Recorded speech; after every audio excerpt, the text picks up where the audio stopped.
हाँ जी फ्रेंड्स, तो अभी मैं आपको बताऊंगी कि अगर आपने स्वीडन टूरिस्ट वीज़ा के लिए फ़ॉर्म फिलअप करने हैं तो आप किस तरीके से फ़ॉर्म फिल कर सकते हैं। फ़ॉर्म आप कंप्यूटराइज्ड भी फिल कर सकते हो, पीडीएफ को आप सेव कर लीजिए। आप स्वीडन की वीएफएस की वेबसाइट पे जाके सारे फॉर्म्स आप डाउनलोड कर सकते हैं और मैं आपको just by hand form fill करके दिखाऊंगी ताकि आपको अच्छे से क्लियर हो जाए। सो स्टार्ट करते हैं वीडियो, एंड वीडियो को एंड तक देखिएगा। स्वीडन का tourist visa application form fill करेंगे। सबसे पहले ये आपको वीएफएस की वेबसाइट से भी मिल जाएगा।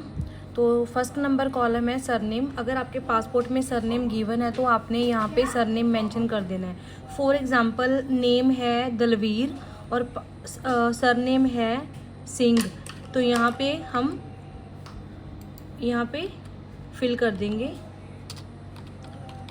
सिंह। नेक्स्ट सरनेम यहाँ पे छोड़ दीजिए। आगे आ गया फर्स्ट नेम, तो फर्स्ट नेम है जैसे फिल कर दिया मैंने।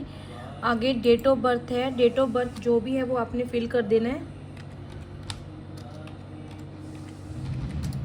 पासपोर्ट में मेंशन है आपका, तो प्लेस ऑफ बर्थ भी पासपोर्ट पे ही मेंशन होगा, वो भी आपने यहाँ से देख के फिल कर देना है। इसके बाद 7th नंबर कॉलम है करंट नेशनैलिटी। यहाँ पे हम इंडियन फिल करेंगे बिकॉज हम इंडिया से फॉर्म फिल कर रहे हैं। कंट्री ऑफ बर्थ भी इंडिया ही होगा। इसी तरह नेशनैलिटी एट बर्थ छोड़ दीजिए, अदर नेशनैलिटीज़ भी छोड़ दीजिए यहाँ पे। तो 8 नंबर में मेल फीमेल टिक कर लीजिए। सिविल स्टेटस सिंगल हैं, सेपरेटेड हैं, मैरिड हैं, वो फिल कर देना यहाँ पे। 10 नंबर कॉलम पेरेंटल अथॉरिटी, ये माइनर्स के केस में होता है। जैसे माइनर्स टूरिस्ट वीज़ा अप्लाई कर रहे हैं अपने पेरेंट्स के साथ, यहाँ पे माइनर की फ़ाइल कौन सबमिट करा रहा है, जैसे मदर सबमिट करा रही हो तो मदर का नाम आएगा, अदरवाइज छोड़ दीजिए। 11th नंबर भी यहाँ पे आधार कार्ड नंबर फिल कर सकते हैं, फिल करना होता है आपने।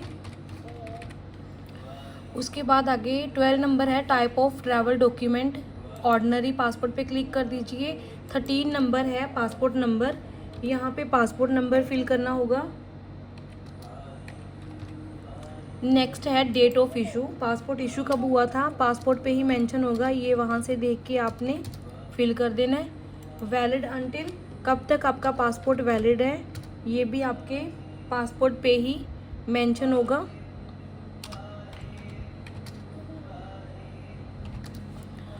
Issued country India.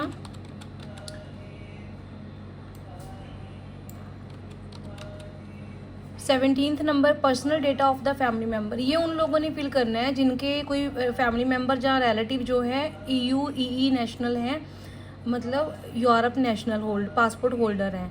18th number भी सेम है, अदरवाइज छोड़ दीजिए। 19th number applicant home and email address, यहाँ पे सारा आपका पासपोर्ट पे जो पीछे एड्रेस दिया गया होता है वो फिल होगा। टेलीफोन नंबर, यहाँ पे मोबाइल नंबर फिल कर देना है। और 20 नंबर है residence in a country other than the country of current nationality, यहाँ पे नो पे क्लिक करेंगे। करंट ऑक्यूपेशन 21 नंबर, यहाँ पे जो भी आप वर्किंग है वो यहाँ पे आप फिल कर देंगे। फॉर एग्जांपल कोई टीचर फॉर्म फिल कर रहा है तो यहाँ पे टीचर प्रोफेशन अपना लिख देगा। 22 number employer and employ details, यहाँ पे जैसे टीचर कहाँ पे जॉब कर रहा है, अपने एम्प्लॉयर की full details with address with email ID employer की। तो कोई जॉब कर रहा है जो कोई बिजनेसमैन है वो अपना फिर उस अकॉर्डिंग फिल कर देगा।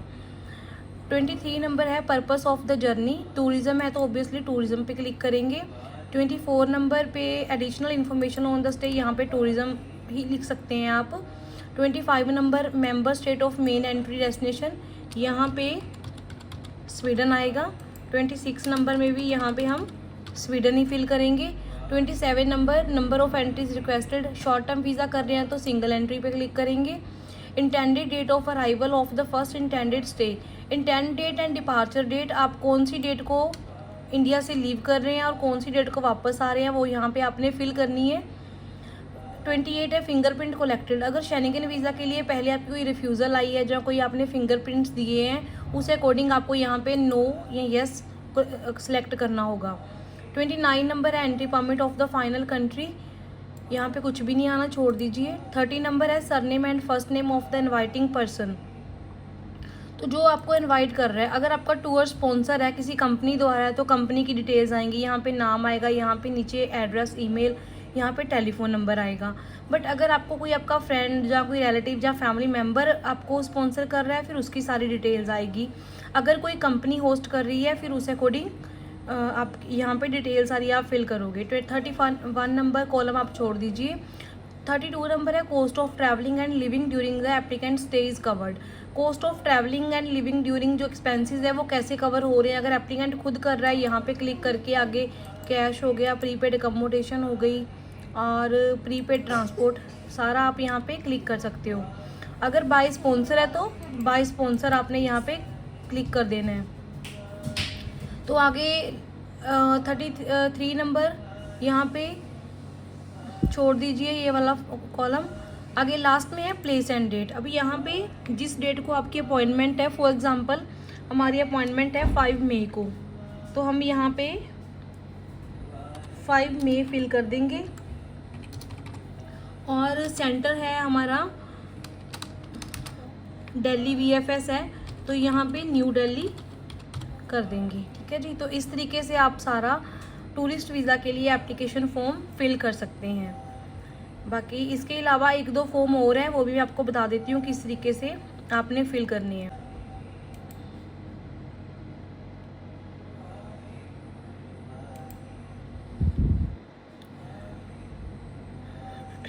ये है consent form, consent for under age children. जैसे माइनर साथ में अप्लाई कर रहे हैं तो उनके लिए एक फॉर्मेलिटी फॉर्म रहता है, ये भी आप VFS की वेबसाइट पे जाके प्रिंट निकाल के तो इसे PDF फॉर्म में करके आप फिल कर सकते हैं, बाद में प्रिंट निकाल सकते हैं। जैसे यहाँ पे IV legal guardian of the child, यहाँ पे बच्चे का नाम आ जाएगा, बच्चे का डेट ऑफ बर्थ, बच्चे का पासपोर्ट नंबर, और प्लेस एंड डेट में जिस दिन की आपकी VFS की अपॉइंटमेंट है और डेट है आपकी, वो आपने जिस दिन की अपॉइंटमेंट है और जहाँ पे आप अपनी फ़ाइल सबमिट करा रहे हो यहाँ पे अपनी डिटेल्स आप फिल करोगे।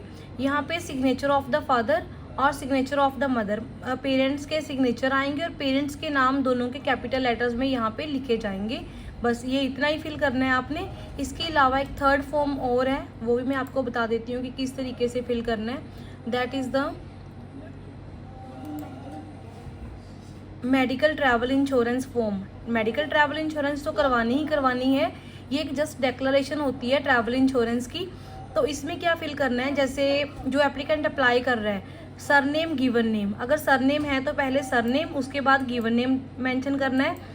जैसे नेम है हरविंदर सिंह तो यहाँ पे हरविंदर सिंह आ जाएगा, अगर सरनेम सिंह है तो यहाँ पे सिंह हरविंदर आएगा।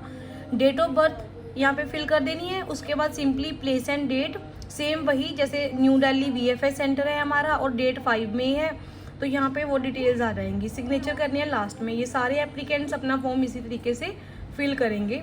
तो ये है सारी information about tourist visa form filling for Sweden. बाकी अगर आपको कुछ ना भी समझ में आए तो आप कमेंट सेक्शन में भी पूछ सकती हैं। Thank you.